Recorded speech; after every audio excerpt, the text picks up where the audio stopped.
வாழ்க வளமுடன். Welcome to TNPSC stars channel. Students, இன்னைக்கு உங்களுக்கான வீடியோ 7th ஸ்டாண்டர்ட் சயின்ஸ். இதில் ஃபர்ஸ்ட் லெசன் அளவீட்டியல். இதுக்கான கொஸ்டின் ஆன்சர் நம்ம பார்க்குறோம். புக் பேக் கொஸ்டின்ஸ் எல்லாமே பார்த்துடலாம். ஸோ அதுக்கு முன்னாடி ஒரு இன்ஃபர்மேஷன். 7th to 8th போவீங்க இல்லையா, முடிச்சுட்டு போகும்பொழுது உங்களுக்கு என்எம்எம்எஸ் அப்படின்னு ஒரு எக்ஸாம் நடக்கும். சரிங்களா? என்எம்எம்எஸ் அப்படின்னு சொல்லி ஒரு ஸ்காலர்ஷிப் எக்ஸாம் நடக்கும். இதில் எவ்வளோ ஸ்காலர்ஷிப் உங்களுக்கு கிடைக்கும் அப்படின்னு பார்த்தீங்கன்னா 48,000 48,000 கிடைக்கும். சரிங்களா? அதாவது 9th 10th 11th 12th அப்படின்னு சொல்லிட்டு 4 வருஷத்துக்கும் சேர்த்து 48,000 இயர்லி 12,000 உங்களுக்கு கிடைக்கும். ஸோ அதுக்கான ப்ரிப்பரேஷனை நீங்கள் என்ன பண்ணணும்னா 7th உங்களுக்கு என்ன அதுக்கு சிலபஸ் பார்த்தீங்கன்னா 7th 3 டேர்மும் 8th 2 டேர்ம் சேர்த்து நீங்கள் 8th எக்ஸாம் எழுத போறீங்க. சரிங்களா? ஸோ 8th எண்டில் உங்களுக்கு எக்ஸாம் வச்சிருவாங்க. ஸோ அதனால நிறைய ஸ்டூடெண்ட்டுக்கு இது தெரியாமல் இருக்கு. அதனால ஆரம்பத்திலே தெரிஞ்சுக்கோங்க, படிக்கிறத நல்லா படிச்சுக்கோங்க. சரிங்களா? 7th நல்லா படிச்சுக்கோங்க. லெசன் ஃபுல்லாகவே நல்லா தெளிவாக படிக்கணும். ஓகேங்களா? ஸோ உங்களுக்கு மோஸ்ட்லி 7th பார்த்தீங்கன்னா புக் பேக் படிச்சுக்கிட்டீங்கன்னா கூட போதும். 1 மார்க் தான் இதில் முக்கியமாக கேட்பாங்க. 8th நீங்கள் உள்ளேயும் படிக்கணும். சரிங்களா? 8th 2 டேர்ம் தான். அந்த 8th ஸ்டார்ட் பண்ணும் பொழுதே நீங்கள் ஒழுங்காக கரெக்டாக நீங்கள் படிச்சுக்கணும். இது வந்து யாருக்கு அப்படின்னு பார்த்தீங்கன்னா தமிழ் மீடியம், அதாவது கவர்மெண்ட் ஸ்கூலில் படிக்கிற ஸ்டூடெண்ட்டுக்கு தான். Tamil medium and English medium both 2 பேர்த்துக்குமே. ஆனால் ஒன்லி கவர்மெண்ட் ஸ்கூல் ஸ்டூடெண்ட்ஸ்க்கு மட்டுமே. ஓகேங்களா? ஸோ அதனால் தெரிஞ்சுக்கோங்க. கவர்மெண்ட் ஸ்கூலில் படிக்கிற ஸ்டூடெண்ட்டுக்கும் சொல்லுங்கள். உங்களுடைய சிஸ்டர்ஸ் யாராவது, சிஸ்டர் பிரதர் யாராவது இருந்தாங்கன்னா சொல்லுங்கள். ஓகேங்களா? ஓகேம்மா. கொஸ்டின் பாருங்க.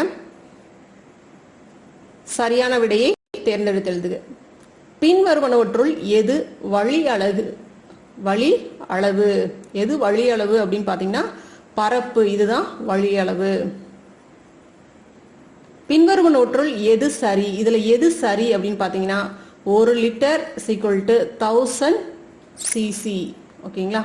அடர்த்தியின் எஸ்ஐ அலகு அப்படிங்கிறது கிலோகிராம் பை மீட்டர் கியூப். அடர்த்தியினுடைய எஸ்ஐ அலகு கிலோகிராம் பை மீட்டர் கியூப்.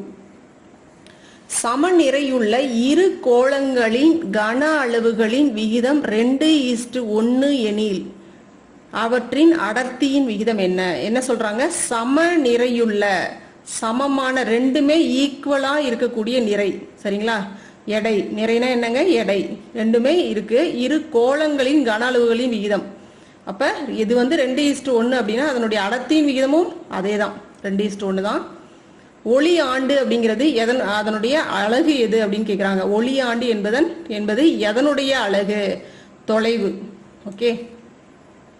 ஒழுங்கற்ற வடிவமுள்ள பொருட்களின் பருமனை அளக்க ஆர்க்கிமிடிஸ் விதி பயன்படுகிறது. எந்த விதி பயன்படுது? ஆர்க்கிமிடிஸ். 1 கனமீட்டர் என்பது 100 கன சென்டிமீட்டர். பாதரசத்தினுடைய அடர்த்தி 13,600 கிலோகிராம் பை மீட்டர் கியூப். பாதரசத்தின் அடர்த்தி. ஓகே, எவ்வளவு இருக்கு பார்த்துக்கோங்க. ஒரு வானியல் அலகு அப்படிங்கிறது 1.496 × 10⁻11 மீட்டர். ஒரு இலையின் பரப்பை வரைபட முறையை பயன்படுத்தி கணக்கிடலாம். எந்த முறை? வரைபட முறையை பயன்படுத்தி கணக்கிட முடியும். பின்வருவனவற்றுள் கூற்றுகள்ல சரியா தவறா அப்படின்னு கேக்குறாங்க. ஒரு பொருளின் மேற்பரப்பே அதன் கன அளவு எனப்படும். ஒரு பொருளினுடைய மேற்பரப்பு தான் அதனுடைய கன அளவுங்கிறாங்க. தவறு இல்லையா? ஏன்னா ஒரு பொருளினுடைய அந்த மேற்பரப்பு என்னதுங்க? அதனுடைய பரப்பளவு அப்படின்னு சொல்லுவோம். சரிங்களா? திரவங்களின் கன அளவை அளவிடும் முகவை, திரவங்களின் கன அளவை அளவிடும் முகவை மூலம் அளக்க முடியும் அப்படிங்கிறாங்க. சரிதான். நீர் மண்ணெண்ணெயை விட அடர்த்தி அதிகம் கொண்டது. அதனாலதான் நீர்ல மண்ணெண்ணெய் என்ன பண்ணுதுங்க? மிதக்குது இல்லையா? அது எந்த ஒரு பொருளும் இன்னொரு பொருள்ல மிதக்குது அப்படின்னு சொன்னா அப்ப அந்த பொருள் அடர்த்தி குறைவு அப்படின்னு அர்த்தம். மிதக்கக்கூடிய பொருள் அடர்த்தி குறைவானது அப்படிங்கிறது தெரியணும். இரும்பு குண்டு பாதரசத்தில் மிதக்கும். அப்ப பாதரசத்தினுடைய அடர்த்தி அதிகம் அப்படின்னு தெரியுது. ஓரலகு பருமனில் குறைந்த எண்ணிக்கையில் மூலக்கூறுகளை கொண்ட பொருள் அடர்த்தி அதிகம் கொண்ட பொருள் எனப்படும் அப்படிங்கிறாங்க. ஓரலகு பருமன்ல குறைந்த எண்ணிக்கையில் மூலக்கூறுகளை கொண்ட பொருள். அப்ப என்னதுங்க? இது தவறுதான். எப்படி இருக்கணும்? குறைவாக, அடர்த்தி குறைவாக கொண்ட பொருளாக இருக்கணும். அடுத்தது பொறுத்துக்க பாருங்க. பரப்பு அப்படிங்கிறது எல்லாத்துக்குமே அதனுடைய அளவு கொடுத்துருக்காங்க. அது ஃபார்முலா என்ன? பரப்புக்கு மீட்டர் ஸ்கொயர், தொலைவுக்கு ஒளியாண்டு, அடர்த்தி கிலோகிராம் பை மீட்டர் கியூப், கன அளவு அப்படிங்கிறது மீட்டர் கியூப், நிறை அப்படிங்கிறது கிலோகிராம். ஓகே,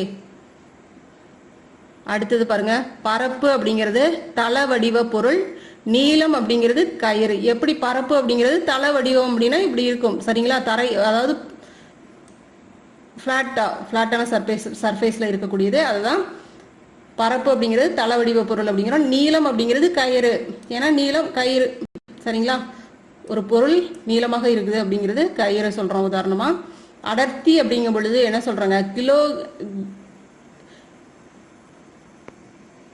கிராம் பை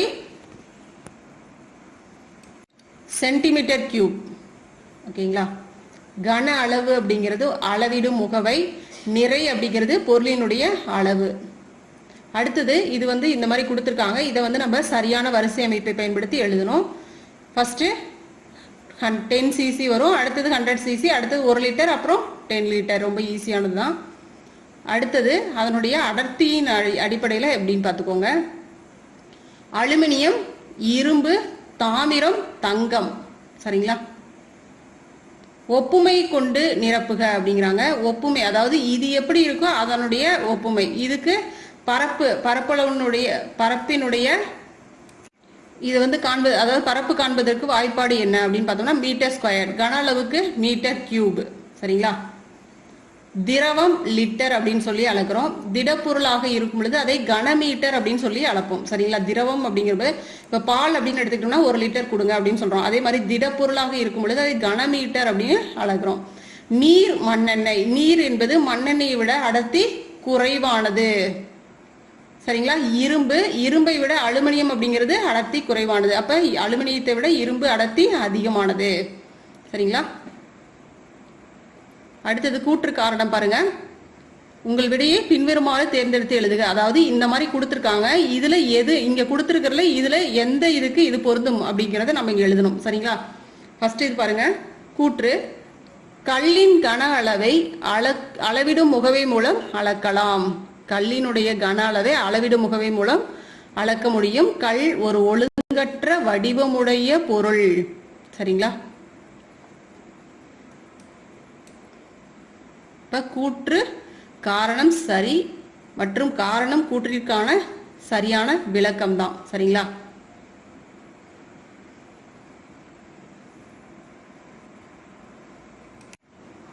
இப்படிதான் கல்லை வந்து ஒரு அளவிடும் அந்த அளவையின் மூலமாக நம்மளால் அளக்க முடியும் சரிங்களா, அதனுடைய கன அளவை கண்டுபிடிக்கிறதுக்கு. ஓகே, ஏன்னா வந்து எப்படி கல்லை வந்து அளவிடும் அளவு அந்த கோலையில் அளக்கிறது அப்படிங்கிற ஒரு டவுட் வரும், அதுக்காக தான் இதை காட்டினேன்.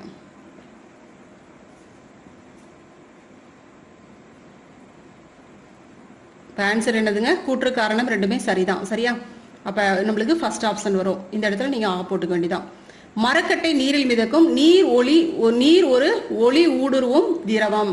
மரக்கட்டை நீரில் மிதக்கும். நீர் வந்து ஒளி ஊடுருவக்கூடிய திரவம் சரிங்களா. ஆனா ரெண்டுமே சரிதான். ஆனா ஒண்ணுக்கு ஒண்ணு இது வந்து காரணத்தை விளக்கல. கூற்று அப்படிங்கிறது அதாவது இந்த காரணம் வந்து கூற்றை விளக்கல சரிங்களா. அப்ப கூற்றும் காரணம் ரெண்டுமே சரிதான், ஆனால் காரணம் கூற்றிற்கான சரியான விளக்கம் கிடையாது. ஓகே, இப்ப ஆப்ஷன் நம்மளுக்கு ஆ. ஒரு இரும்பு குண்டு நீரில் மிதக்கும், நீரில் மூழ்கும். இரும்பு குண்டு நீரில் மூழ்கும்.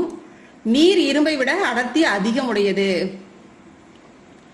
ஏன் இரும்பு குண்டு நீரில் மூழ்குது? நீரை விட இரும்பு குண்டு அடர்த்தி அதிகமா இருக்கு. ஆனா இங்க என்ன கொடுத்துருக்காங்க, நீர் இரும்பை விட அடர்த்தி அதிகம். எந்த ஒரு பொருள் அடர்த்தி அதிகமாக இருக்கோ அது என்ன இருங்க மிதக்கும். ஆனா இங்க மூழ்குது இல்லையா, அப்ப நீர் தான் அடர்த்தி குறைவானது அப்படிங்கிறது தெரியுது சரிங்களா. இரும்பை விட நீர் அடர்த்தி குறைவு அப்படிங்கிறது தெரியுது. அப்ப இது தவறு இல்லையா. அப்ப கூற்று மட்டும்தான் சரி, காரணம் அப்படிங்கிறது தவறாக இருக்கு. அப்ப கூற்று சரி, காரணம் தவறு. அப்ப இ. ஓகே, அடுத்தது ஓரிரு வார்த்தைகளில் விடையளி அப்படின்னு கொடுத்துருக்காங்க. ஒரு சில வழி அளவுகளை கூறுக அப்படிங்கிறாங்க. என்னென்னங்க, பரப்பு, கன அளவு, வேகம், அடர்த்தி. பரப்பு, கன அளவு, வேகம், அடர்த்தி. ஒரு ஒளியாண்டின் மதிப்பை தருக அப்படிங்கிறாங்க. ஒரு ஒளியாண்டு அப்படிங்கிறது லைட் டிராவலிங் சரிங்களா.